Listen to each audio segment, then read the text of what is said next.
I want to show you just how much Holocaust denial and historical revisionism there is in the mainstream media from government officials in the West. It's just like right out in the open, you know?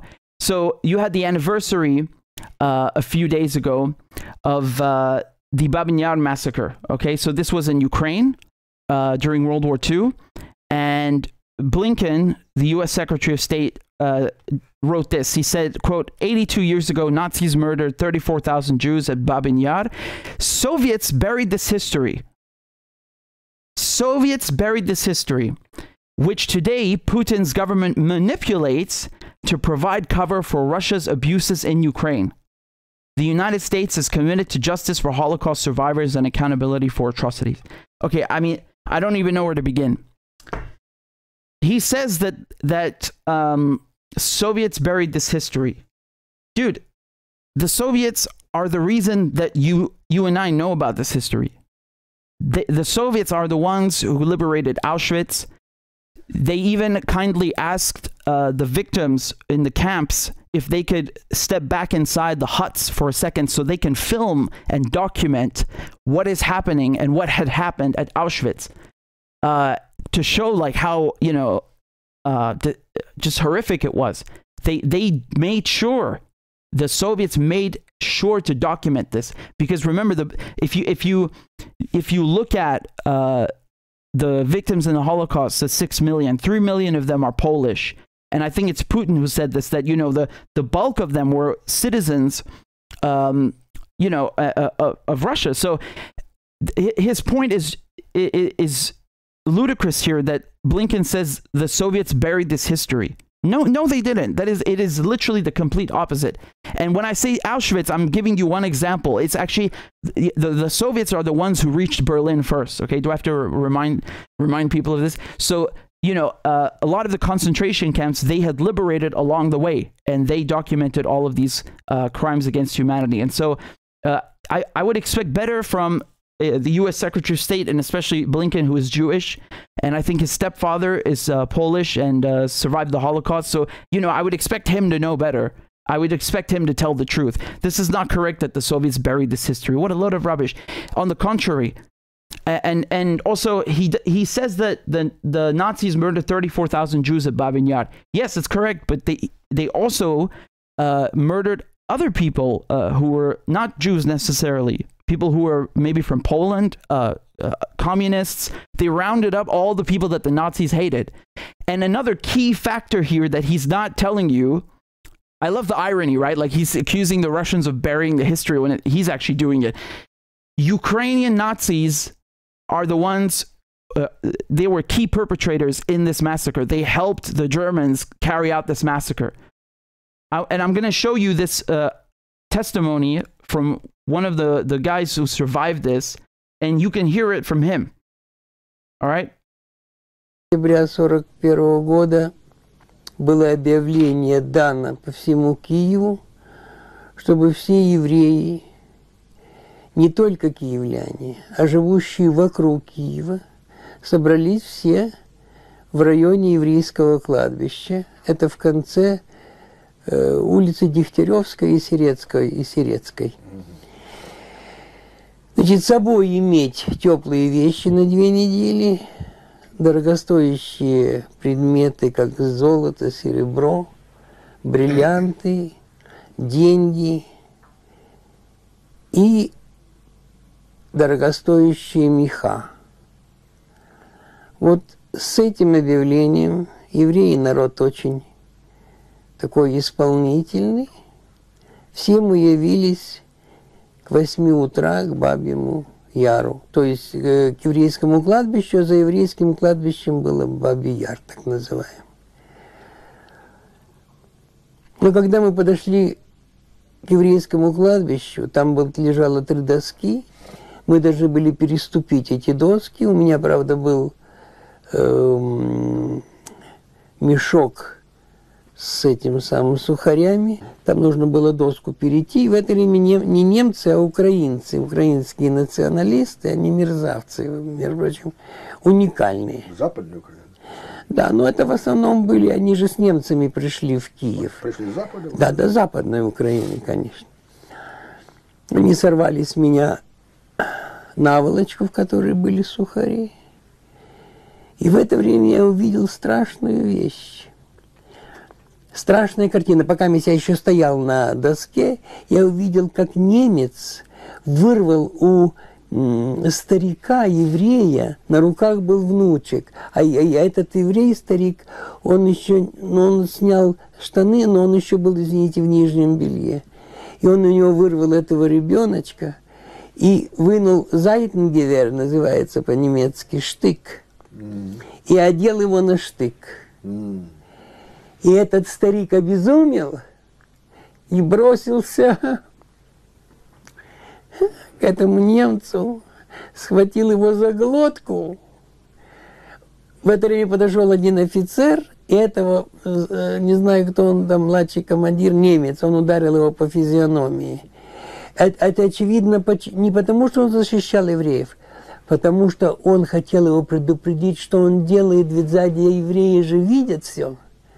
Они упираться не будут идти. Он его стукнул по физиономии. Когда он одел ребеночка на штык, я понял, что нас будут убивать. Все подошли вот к этому. Мне этот украинец сказал: давай скорее проходи. И я прошел, и я же понял, что там за колючей проволокой, за еврейским кладбищем уже убегать мне никуда нельзя. И в это время собралась...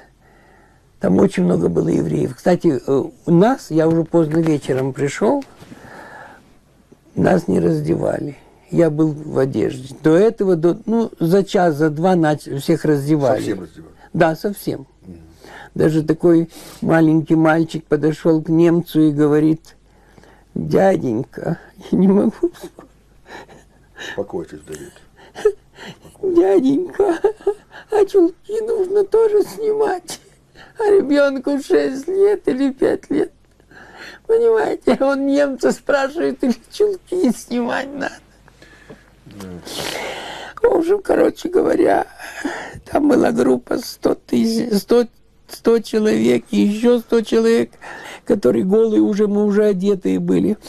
И запустили 20 собак, овчарок. И эти овчарки стали кусать людей за ноги. Поэтому люди бежали вперед. И вы извините, что я расстроился. Они... Трудно не расстроиться. Да. Они... Тяжкие воспоминания. Да. Они... кусали людей за руки, и девочки лет 16-14 кричали: за что мы немцам ничего не сделали плохого, но почему над нами так издевается. Они создавали динамику, чтобы эта толпа людей ближе подошла к обрыву. С той стороны обрыва стояли 10 немецких, 10, может быть, 12, я не знаю, а с автоматами. А по ходу движения не было видно? Нет. Это в последний момент уже? Это перед самым обрывом. Там такой проход был? Уступ есть, и яр, понимаете? И на последний момент это не видно было? Не видно, да. Были слышны выстрелы, частые выстрелы, но кто в кого стрелял, понятия не имели. И когда я подошел к брустверу и увидел внизу 45 метров, 45 или 50 метров, я не мог измерить, но такая была глубина. Я увидал лежащую женщину, мертвую, еврейку. На ней лежал маленький ребеночек, может быть, ему было год или 2, и он мамин сосал бюст, грудь, да. Но он жил, а мама была убита. И я, когда увидал этот ужас, до этого я видел, когда на штык надели, я потерял сознание. И каким образом я очутился внизу, я не знаю. Но я знаю точно, что я упал с этой высоты вниз. До выстрела. До выстрела. И когда 2 или 3 дня, может быть, 4 дня я пролежал без сознания под трупами,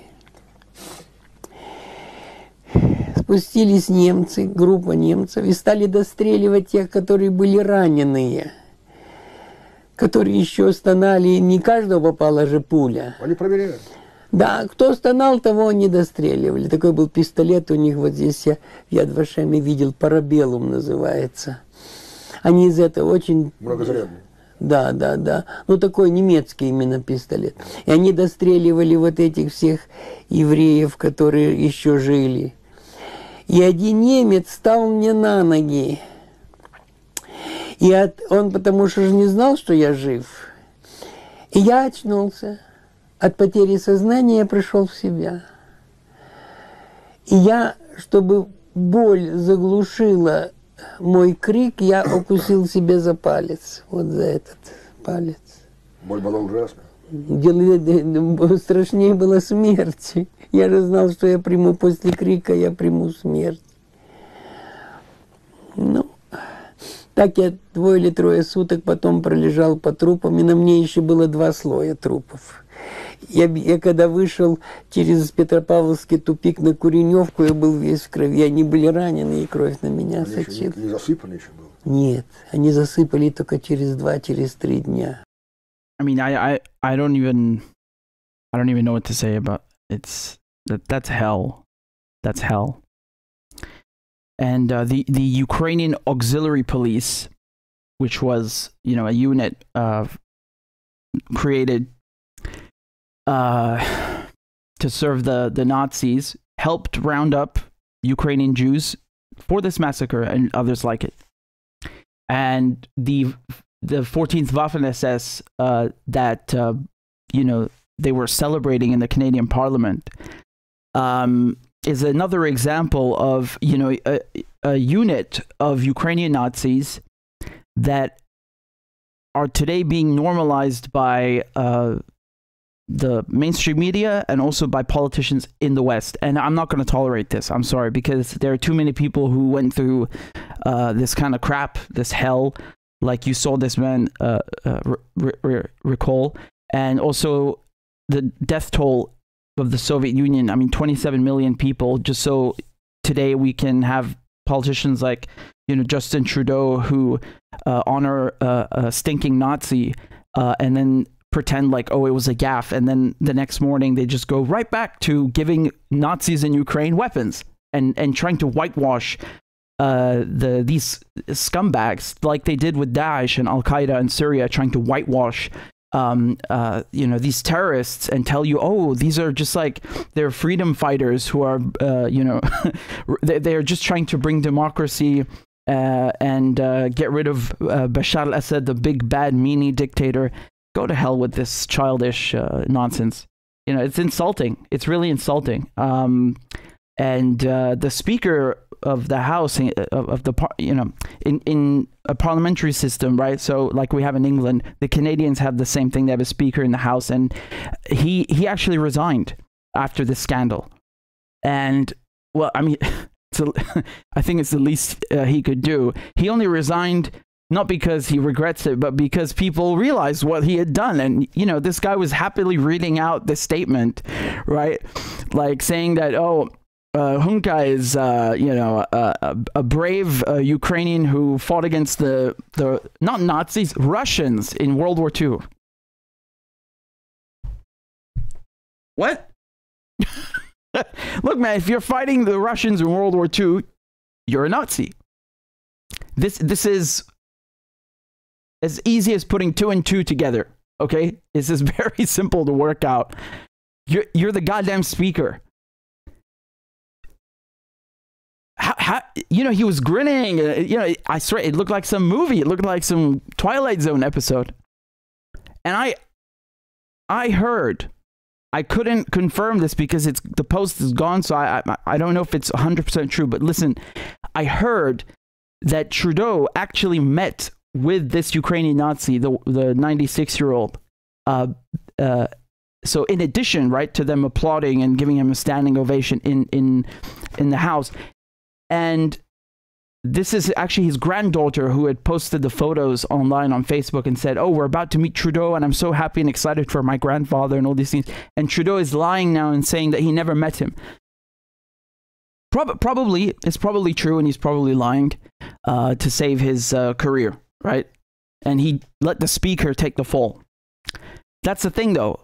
Like I said, it's bad enough that this whole thing happened, but the even bigger issue is that they are happily giving Nazis weapons. You know, even if you look at the Ukrainian armed forces and you say, well, Azov and all these like far right and Nazis, they're only a tiny percentage. Yeah, okay, but they're still Nazis. You shouldn't be giving them weapons, and you don't even know where these weapons are really going in 5 years, 10 years. Is there going to be a splinter group like Al Qaeda from splintering off from the Mujahideen and running off with all the training and intelligence and information and weapons that you gave them, and then doing this and that? You have no clue what you're doing. This is even worse because the amount of weapons, the amount of money that is flowing here, and that we're talking about, is so much worse. Let me show you what I'm talking about with this granddaughter and the Nazi's granddaughter. So look at this. This is the post, okay? So she says Dedo is waiting in the reception hall for Trudeau and Zelensky. So he met apparently both with Trudeau and with Zelensky. Given the fact that they literally gave this Nazi a standing ovation, I'm more than inclined to believe that he did meet with Trudeau and with Zelensky. Yes, I absolutely 100% believe this, because they just applauded a Nazi in the house. So yeah, it's probably true. And Zelensky, in case you hadn't noticed, has faced zero criticism for this. It's like yes, Trudeau should definitely not just be criticized. He should be chastised for applauding a goddamn Nazi. The thing is, though, that Zelensky is the Ukrainian president. He is the one that commands these units, right? However, like little they want to, make you believe they are in the Western press. Oh, it's just a few units. I don't care. Is Zelensky not commanding them? I don't give a rat's ass that he's Jewish. I just showed you a testimony from a Ukrainian Jew explaining what happened to him in Kiev, in the capital, because of the Germans collaborating with other Ukrainians, with Ukrainian Nazis, with the Ukrainian auxiliary police, and various other units to carry out these massacres. So, don't come here and tell me like, well, a couple of Nazis is okay. No, it's not. And neither is a couple of jihadists, or a few extremists in the Free Syrian Army. No, it's not a few. That's a lie, and it's not acceptable. And I'm pretty sure that this happened. Look, I want to show you that a video. This is Putin talking about the incident, okay? Because these things are all related, right? Not only did they happen in the same week, this thing from Blinken where he's saying the Soviets buried the history of a Holocaust massacre, when it's actually the opposite. The Soviets are the ones who documented all of this and liberated the camps. They did that. Okay? In addition to that, in German media like Tagesschau, they were also talking about the Babin Yar massacre that happened in Ukraine and Kiev. They were talking about it without mentioning the fact that, you had other victims among them. So you had also people who were, so the majority of them were Jewish, but you had also other people, Rome or Poles or, just communists or Russians. And then also at the same time hiding the fact that the perpetrators of the massacre included not only German units, but also Ukrainian Nazi units, police and military. Okay, so they're basically lying by omission. And I want to show you this short clip from Putin and his thoughts on this whole scandal in Canada. Мы относимся к Канаде, несмотря ни на что, с уважением, особенно к людям. Но если он не знает, что во время войны против России сражался Гитлер и его приспешники, то он идиот.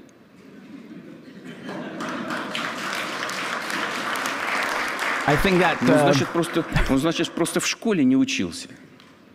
Не имеет элементарных знаний. А если он знает, что этот человек сражался на стороне Гитлера, и называет его героем Украины и героем Канады, то он негодяй. Или так, или так.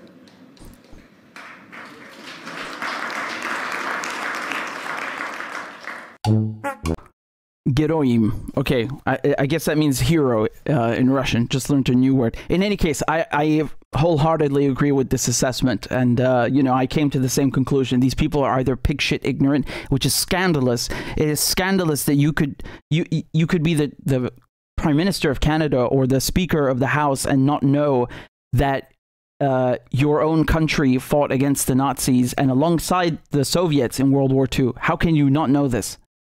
This is not just scandalous. It's a scandal of within a scandal, within another scandal. Russian dolls now. And I don't think it's that. I think that they genuinely were happy that this guy had fought Russians because they just want to kill Russians, and they've become so accustomed now to just openly praising Nazi elements, whether they're contemporary, basically disciples or a continuation of Bandera, or one that's even one that's like they went and got a real live Ukrainian Nazi to come to the parliament, which is just like, wow, the effort that must have taken, you know. Probably not a lot, given that they have, I think, about 10,000 of them who came over to Canada. You know, usually the Nazis that went to South America tried to stay hidden and keep quiet. But apparently, if you went to Canada, you can now proudly say, you know, you were a Nazi and that you fought the Russians in World War II. Wow, you know, it's not just the fact that they are lying by omission in the media and like this tweet from Blinken, which is, you know, it's Holocaust denial, it's historical revisionism, it's insulting their own country's legacy of having, you know, the USA and Canada having fought in World War II with the Soviets against the Nazis, and insulting all those people, you know, from the United States and Canada who and the Soviet Union, of course, and England, all of the allies. It's just degradation of the entire West. The West is not just declining economically and morally. It's just intellectually declining. You cannot be a prime minister of a major country like Canada. You cannot be the speaker and not know these things, or even to utter them is unforgivable, truly unforgivable. I don't understand. I don't know what to say anymore. They reach a low and they just find other ways of going even lower. How disappointing.